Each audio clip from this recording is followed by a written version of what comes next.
Isa na lang, Lisa and Aiza. Ganda. Para nag-rhyme, ano? Oh. Kaya pwedeng nyo. Lisa Segura, Aiza Segura. Lisa Segura. Aiza Segura. Siguro madalas nag-rhyme sabihin. Yung mga chismoso. Aiza, Liza. Yung mga chismoso, para yung mga fans nyo matuwa na din, pwede bang i-profess nyo daw yung mga, yung, ngayon. Ang gaganda ng litrato. Yan yung lugar maganda. Ang gaganda. Yung pagmamahal nyo sa isa't isa. So, yung ganun.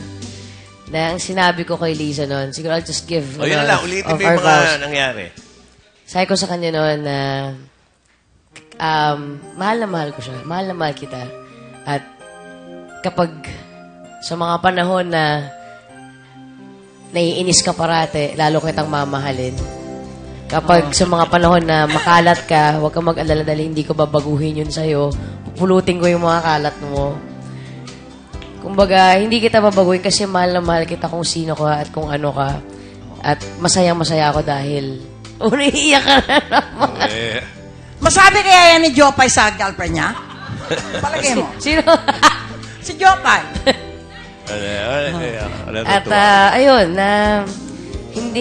andito ako dahil gustong-gusto ka ito nakikitang lumilipad. At kapag lumilipad ka, mas mataas yung lipad ko. Parang mas ano ka pa, proud ka pa nang nanalo siya kaysa sa kanya. Sobra. Lisa? I've never met anybody who embraced my flaws so beautifully in the same way that you embrace the beautiful things about me. And sobrang nagpapasalamat ako kasi ikaw yun. Ikaw yung binigay sa akin. And I know that it's us. I know that ito na yun. I feel it in every bone of my body. And I'm so happy that finally we can say that we're together forever. Kakaiyak naman. Sana may magsabi ng ganyan kay Chinky Espiritu. Mabuhay ang bagong kasal!